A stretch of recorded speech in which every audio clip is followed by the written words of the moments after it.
현대차다. 이건 답이 아니죠, 여러분들.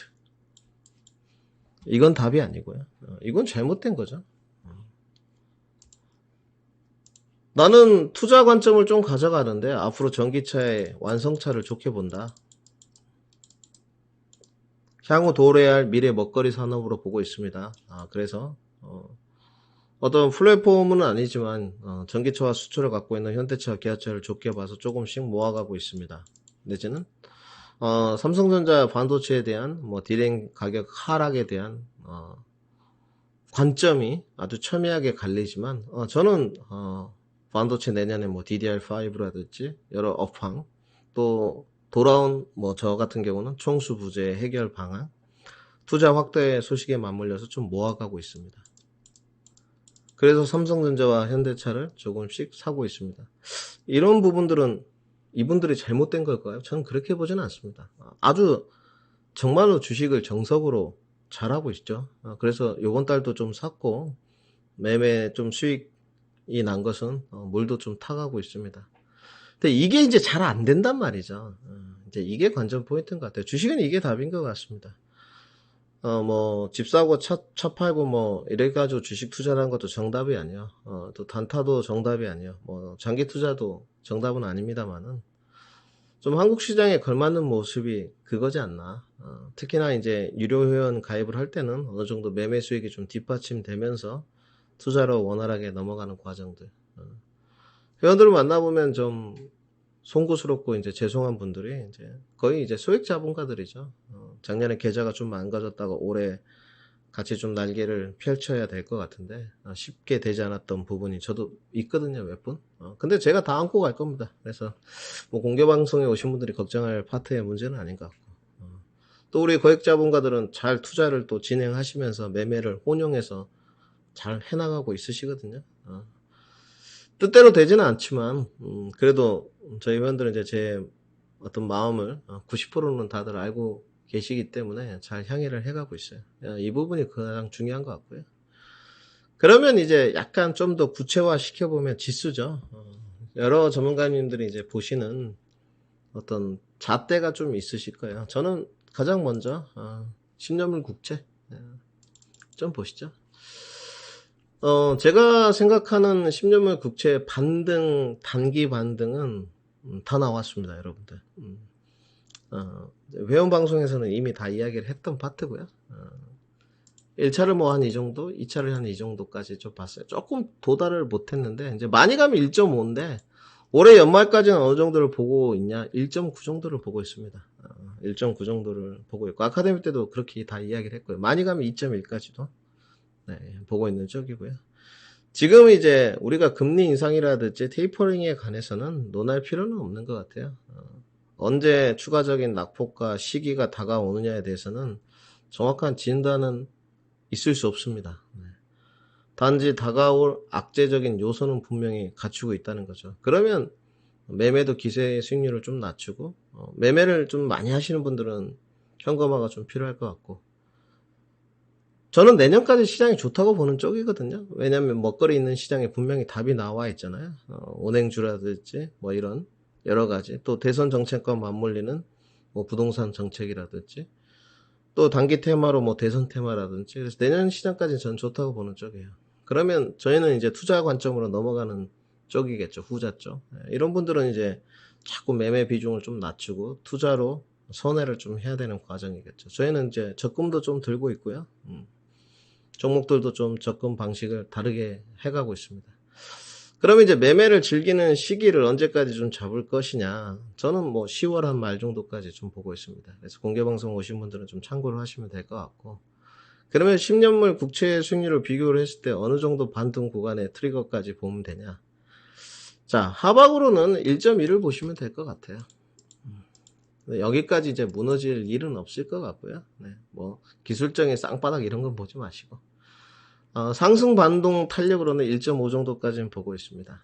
실질적으로 미국의 이제 매번 말씀드렸지만 테이퍼링에 대한 시그널은 제 뷰지만 아직도 경제방송에서는 다르게 이야기하더라고요. 저는 똑같이 써드리겠습니다. 오늘 261면 미국의 백신 보급 접종률이 100% 육박했을 때 시그널을 낼 거예요. 100% 가까이 왔을 때 슬슬 와 가죠. 미국도. 미국이 한 뭐 70% 정도 되죠. 저도 요즘 측정은 안 하고 있는데 이때 잭슨홀 미팅과 맞물리면 거기서 시그널을 좀 줄 거고 그렇지 않다면 카드를 내기는 쉽지가 않을 겁니다. 왜냐면 지표라든지 대외 변수라든지 일단 백신을 다 맞춰보고 경기의 변동 상황을 측정하는 게 연준의 어떤 입장이 가장 뚜렷할 것 같아요. 대외 변수를 가장 축소시키는. 이게 이제 백신 보급 접종률이 좀 느려지면 결국은 좀 뭐 9월로 연기될 것이고 좀 빨라지면 좀 더 빠른 시일 내에 시그널을 줄 수도 있고. 근데 지금 이제 8월 중순이니까 델타 변이가 좀 생겼고 잭슨홀 미팅에서 이야기를 완벽하게 우리 언제부터 할게 시그널을 주기는 쉽지 않을 것 같아요. 그러면 유동성 공급을 좀 더 확대할 수 있습니까? 저는 그렇게 보지는 않습니다. 유동성 공급은 조금 확대하는 것은 무리라고 보고 있고요. 시장은 조금 더 긴축적인 측면으로 들어가지 않나. 그래서 이제 여러분께 말씀드리는 이제 매매에서 투자로 조금 회귀를 해봐라. 매매를 많이 하신 분들은 조금 현금을 늘려가라. 이렇게 말씀을 드리는 쪽이고요. 시장은 지금 또 다른 기회가 왔습니다. 저는 솔직히 8월 15일 중순 정도까지 우리 이제 패밀리들하고 이야기할 때는 이 이후에는 추석까지는 조금 조정이 나오지 않겠냐 이렇게 생각을 했고 제가 맞추는 퍼즐 안에서 이제 삼성전자를 빗대어서 이야기했을 때 뭐 투자 확대, MMA, 3나노, 총수 부재에 관한 퍼즐은 맞춰졌어요. 지수 좀 볼까요? 국내로 슉 넘어와서 결국 뭐 지금의 지수는 3전이죠. 그러면 써놓고 옆에다 3전. 그러면 지금의 3전은 세 가지겠죠. 투자, 뭐 MMA라고 좀 거창하게 좀 써보고요. 그 다음에 기술력, 첨예하게 대립이 되는 3나노, 그죠? 누가 먼저 할 것이냐? TSMC는 핀펫이고요. 우리 3전 대한민국은 GAA, 게이트 올 어라운드. 같은 3나노인데 기술력이 좀 틀리죠? 뭐 우리 2나노나 뭐 1나노는 나중에 이야기하는 걸로 하고. 그 다음에 뭔가요? 총수부재. 총수부재 방식과 형태가 좀 바뀌었어요. 이제 사면에서 가속방. 저는 실질적으로 이 세 가지가 해결이 퍼즐이 맞춰졌을 때 삼성전자의 반등이라고 이야기를 했었습니다. 회원방에서도 그렇게 이야기를 했고 이제 이재용이가 지난 금요일 날 나왔죠. 반등이 이제 가장 먼저 나올 파트가 정치적인 풀이를 좀 했을 때 공개방송이니까 백신 쪽인 것 같고요. 모더나죠. 아무래도 하나를 주고받았겠죠. 삼성전자가 키를 쥐고 있다, 미국이 키를 쥐고 있다, 여러 가지 의견이 분분한데 뭐 예를 들어 이런 거죠. 미국이 압박을 줘서 삼성전자 이재용을 꺼내줬고 한국 정부는 북미 정상회담, 남북 정상회담의 하나의 키를 받기 위한 과정들 뭐 이런 것까지 해석을 하는데 뭐 다 있어 보이고요. 단지 이제 이 세 가지가 나왔는데 사면에서 가석방의 형태로 바뀌긴 했지만 제가 원하는 퍼즐이 일단 맞춰졌어요. 그러면 앞으로 남은 건 뭐냐? 이재용의 2위인 것 같아요. 그럼 이제 이재용의 입에서 우리가 원하는 수준의 이야기가 나와 줄 것이냐? 저의 어떤 주관적인 뷰잖아요. 그러면 이제 이재용이 이제 목욕하고 빤스 갈아입고 했을 겁니다. 13일날 나왔으니까. 그러면 이제 외국인들의 이제 골드만삭스와 JP모건에 대한 리포트가 좀 갈렸어요. 골드만삭스는 그대로 10만 한 7천원 유지를 했고, JP모건은 8만 9천원 내렸죠. 뭐 아이러니하게 예전에도 한번 그런 적이 있었는데, 과연 외국인들이 저가 매수를 하기 위한 과정이냐? 제 해석입니다.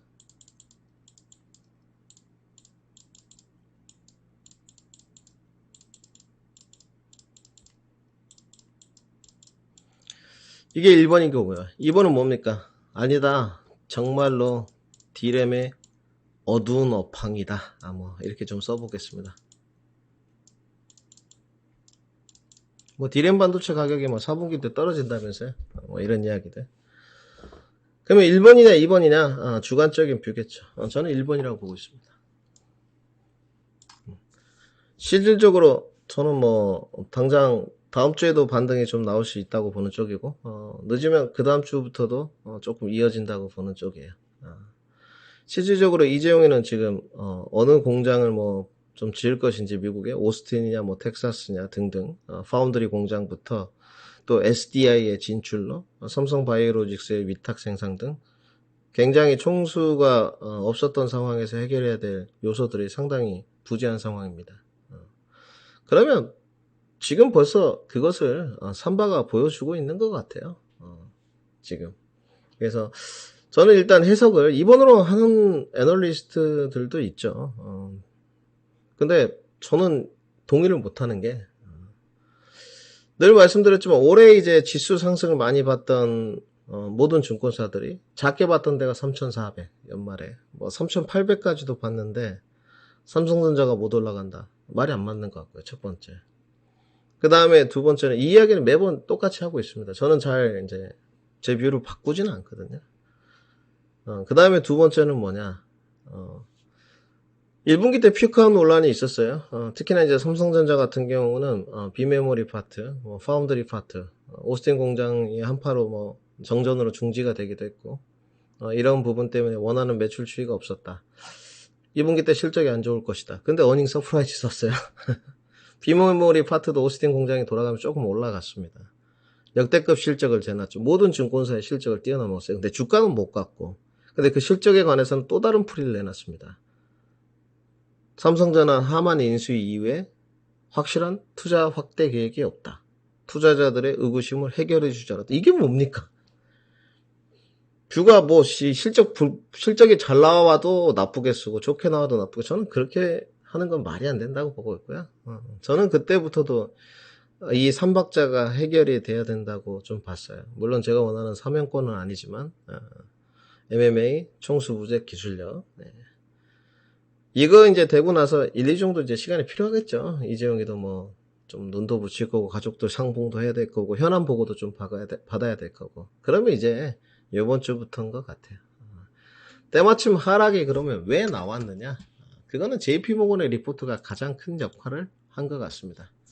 실질적으로 이제 모건스탠리죠. 모건스탠리에서 이제 리포트를 써냈는데 목표가 하향 조정을 써냈어요. 골드만삭스는 유지했고요. 107,000원.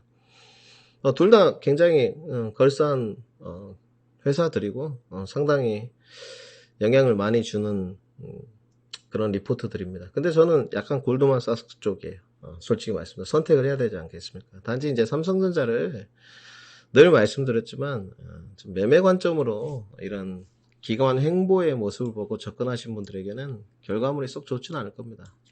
저는 이 정도는 공개할 수 있어요. 저희는 언제부터 첫 단추를 좀 끼었느냐? 저는 79,000원대부터 끼었습니다. 79,500원 정도부터 좀 당겼거든요. 네.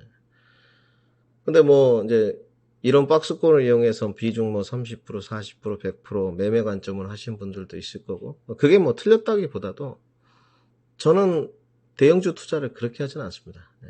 대형주 투자를 할 때는 오늘도 좀 사고 뷰에 대한 또 기업에 대한 확신 저는 삼성전자에 대한 확신이 좀 있거든요. 그러면 반도체에 대한 확신도 어느 정도 갖고 있겠죠. 최근에 이제 노출이 많이 됐던 DDR5 여러분들 뭐 다 알고 계시잖아요. 신택, 대덕정답, 뭐 코리아 서킷 등등 DDR4에서 DDR5로 넘어가는 교체 수요. 뭐 또 이제 후공정 쪽을 노리신 분도 있고요. 장비 또 후공정 패키징을 노리신 분도 있고 그렇죠. 그 다음에 뭐 먼저 좀 돌았던 DDI나 PMIC 지금은 이제 LX 세미콘이 될 거고 뭐 네페스 아크가 될 거고 그 다음에 뭐 DSP를 노리신 분들 각각 틀릴 거예요. 그러면 이쪽은 저는 그러니까 반도체 파트에서 이렇게 봅니다. 삼성전자를 주도주로 좀 넣어놓고 건설을 주도주로 넣어놓고 건자재로 매매를 하라고 했잖아요. 건설을 그렇게 했듯이 삼성전자를 주도주로 좀 박아 놓으시고 반도체 파트를 매매를 하시면 될 것 같아요. 이제 매매를 하실 때 이제 기술적인 타점이라든지 또 시황적인 요소를 좀 보고 하시는 분들이 많은데 지금은 좀 메리트가 있는 구간에 돌입하지 않았나. 저는 지금 가장 메리트가 있는 파트를 좀 골라봐라 하냐면 2차 전지는 이제 많이 갔으니까 전기차도 이제 좀 늦었습니다. 다 갔어요. 올해 저는 전기차 공략을 이제 2개 했어요. 지금 DTR 오토모티브하고 이제 명신을 해봤는데 그럭저럭 뭐 소소하게 나온 것 같아요. 그러면 이제 앞으로 향후 업황이 좋을 파트들이 뭐가 있느냐? 신재생 파트하고요. 반도체 파트인 것 같아요. 여러분들이 이제 종목 선정이 중요할 것 같고, 저는 뭐 솔직히 말씀드려서 주도주 쪽은 간간히 노출이 좀 되는 쪽이에요. 근데 매매는 노출을 시키지 않습니다. 네. 저는 여러분들하고 반도체 공략 포인트는 좀 달라요. 네. DDR5를 공략해 본 적도 없고요. 없습니다. 없는 걸 없다고 해야죠. 없고, 후공정 뭐 쪽을 공략을 해본 적도 아직 없습니다. 그때 뭐 다른 걸로 수익이 많이 났기 때문에. 근데 지금은 여러분들 공략을 하시면 재미를 좀 보실 것 같아요. 단지 이제 호흡 너무 짧게 하지 마시고 이러신 분들 있더라고요. 아직도 이제 오늘 방에 287명이 와 계신데 본인들이 무엇이라고 본인들이 사고 주가가 오릅니까? 그런 거는 오만하는 거고요. 네. 내가 좀 사고 며칠 좀 호흡도 촥 해가지고 차분하게 뭐 줏대 없이 여성분이든 남성분이든 마찬가지예요. 아이고 어쩌냐 뭐 이렇게 해가지고 주식시장이 수익이 나지 않습니다. 매번 말씀드렸지만 작년만큼 버틴다고 수익이 나는 시장이 아니에요. 네. 완벽하게 시황 분석과 기업 분석, 섹터 분석을 정확히 하고 여러 가지 여러분만의 노하우를 좀 가미시켰을 때 그 다음에 좀 인고의 세월을 거쳤을 때 수익이 나는 거고, 그게 이제 한 달 만에 좀 돌아가면 매매가 잘 그래도 꼬이지 않으면서 가는 과정이고, 그게 이제 수익 창출이 안 되면 좀 꼬여가는 과정이고요. 그 신뢰가 뭐냐면 이제 종목 노출은 할 수 없고, 저희 기존 회원분들 작년부터 보유했던 종목이 있습니다. 수익이 이제 한 번 상한가 한 번 20%대 먹었고 한 거의 7개월여를 보유를 해왔어요. 네. 고를 했죠. 그 누구도 이제 불만이었고 먹었던 종목이니까. 근데 최근에 시세가 엄청나게 급등했어요. 50% 가까이, 50%가 웬 말입니까? 뭐 60%까지 올라가고 있죠. 분할 매도를 해도 재미가 좋을 것 같아요. 결국은 좀 그것이 이제 주식이라는 것이 무작정 이제 보유를 하면 안 되겠지만 조금 더 확신을 가지고 장기 보유를 좀 했을 때 7개월이면 그래도 여러분 기준치에는 장기 보유겠죠. 결과물은 좋았던 것 같아요. 물론 이제 앞전 뭐 30% 20%씩 수익이 창출이 안 됐으면 지루한 면이 있었을 텐데 그러면서도 한 종목씩 풀려나가는 게 주식시장이지 않나. 저는 일단 올해는 매매를 하다가 좀 물렸던 파트들을 정리를 하려고 마음을 좀 먹고 있습니다. 10월이 좀 분기점이 되겠죠. 그러니까 그 업황이 내년에도 좀 좋을 것이라는 확신이 있는 섹터들은 매매를 하다 좀 물려도 가져가도 상관이 없다는 거죠. 근데 업황이 죽어버릴 파트들이 좀 있거든요. 특히나 이제 민감주나 가치주 쪽에서는 내년 상반기에 끝나는 업황들이 좀 있습니다. 그런 부분들을 점검하시면 될 것 같고. 그래서 심리적인 부분인데, 지금 이제 지수가 좀 내려왔고, 삼성전자가 흔들리지만, 굳이 흔들리실 필요는 없는 것 같아요. 조금 며칠 있으면, 특히나 이번 주부터 반등이 나올 거니까, 좀 불안하신 분들은 본인의 그릇입니다. 어쩔 수 없어요. 좀 정리를 하시고. 뭐 이제 여기도 다른 전문가님들 함께 하시는 뭐 여기 또 시청자분들이 많이 있겠죠. 그런 분들은 그 전문가님들하고 잘 교감을 해가지고 또 수익 창출을 해 나가시면 될 것 같고, 저희 회원들은 저랑 함께 하시면 될 것 같고, 저는 요즘에 스트레스 안 받습니다. 스트레스를 상당히 많이 받았었는데 실질적으로 올해가 작년보다 더 좋았습니다.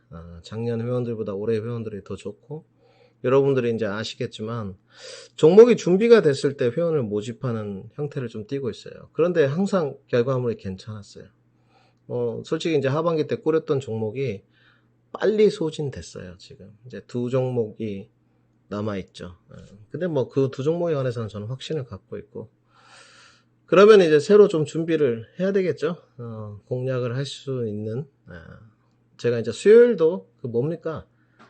무조서당깨님 그거 뭐죠? 유튜브에서 뭐들 하시던데 그 4시에 저는 그거 이제 한 번만 할 거거든요. 저는 매매를 좀 해보려고 해요. 좀 반대죠. 8월에 좀 하락장인데 매매를 좀 해보려고 하십니까? 네, 그렇습니다. 저는 매매를 좀 해보려고 하고요. 뭐 단기 매매가 됐든 단타가 됐든 조금 뭐 중장기가 됐든 스윙이 됐든 제가 보는 관점은 매매 관점이에요. 그것을 끌고 가지는 않는다는 거죠. 그럼 뭐 20, 30% 올라가면 치겠다는 거죠. 그 관점이 지금의 기회가 좀 오지 않았나. 언제까지냐? 10월 말 정도까지예요. 10월 말 이후에는 매매가 정말 어려울 것 같아요, 여러분들. 이제 11월 달 되면 슬슬 배당 종목 위주의 편제도 좀 이루어질 거고, 또 금리 인상의 시그널도 나와서 지수가 조정도 좀 갈 거고. 그러면 여러분들 분명히 제가 장담하지만 그 포트가 아니고요. 계좌 운영을 어떻게 했냐에 따라서 수익이 천차만별 갈릴 겁니다. 네. 그리고 저희는 이제 모르겠어요. 이제 좀 바라는 종목이 좀 있는데 저는 될 거라고 보는 쪽이고요. 솔직히. 제가 보는 뷰 관점은 이게 전부예요. 왜냐하면 다른 이제 전문가님들께서 말씀들을 많이 하셨기 때문에 공개 방송을 오면 그날 잡아야 될 컨셉과 개요를 좀 적습니다. 근데 여러분들이 이제 심리적인 게 많이들 무너졌었을 것 같아요. 그래서 그 심리적인 좀 안정감을 드리고 싶은 게 제 바람이고, 저는 그래서 이제 회원 방송도 증시 라디오입니다. 증시 라디오 스페셜이고, 이렇게 편안하게 들어가시는 과정이 있는 것 같아요. 반도체에 대해서는 좀 확신을 가지시면서 매매를 좀 하시고, 대신 이제 매매를 선정하는 종목들은 좀 선정을 잘 하셔야